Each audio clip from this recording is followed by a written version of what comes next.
I'm Paige Radke, Associate at Landaas Company.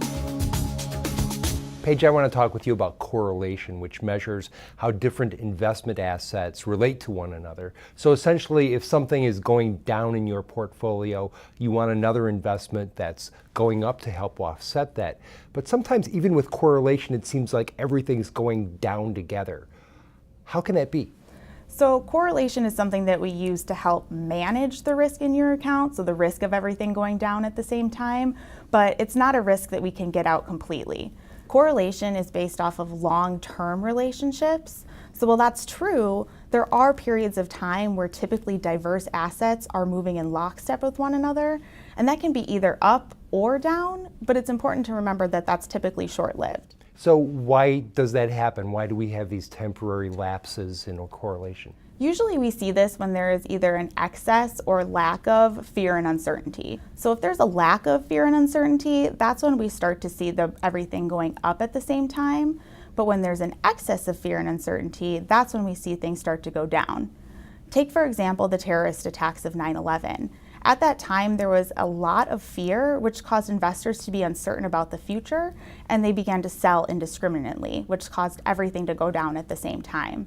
If we want to take a less drastic example, if you look at the start of 2018 and October of 2018, there was a heightened fear for an increase of inflation, causing consumers and investors to be uncertain about the future. So once again, we saw most asset classes moving down at the same time. So what should investors be doing during these temporary breakdowns? They need to remember that when this does happen, it's typically short-lived, and they'd be best to take a step back and be patient and wait for it to rebound. So if you don't sell the assets, you've only lost money on paper. But what about retirees who need to get money out of their investments for daily living expenses? So the first thing you have to do is take a deep breath, take a step back, and remember that you don't need all of your money today. Typically, if you are in retirement and in the distribution phase, you're going to have cash or cash-like assets within your account that have little risk of having those big downward swings. If you do need to make a sale, the first thing you need to do is look at your holdings and make sure that the current prices reflect the underlying value. If you're finding that those prices are lower than you think the value is, that's something that you're going to want to hold on to. Now, looking at what you do need to sell, if you're looking around at your holdings and you're finding that things are mostly down, consider taking a long-term perspective and looking back at the performance over the past 1, 2, or 3 years, and you may find that it's your best performing asset over that time period and still would be a viable option to make a sale. Besides being patient, is there anything else that investors should be doing when they see correlation breaking down? So the first thing that you should do is look at your accounts and make sure that this isn't just temporary.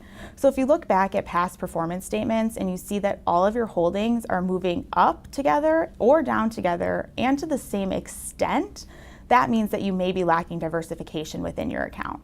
And then I suppose you need to rebalance your portfolio, which means using correlation again. That's exactly right. So that's why in your account you don't just buy a stock index and a bond index to get your two different exposures.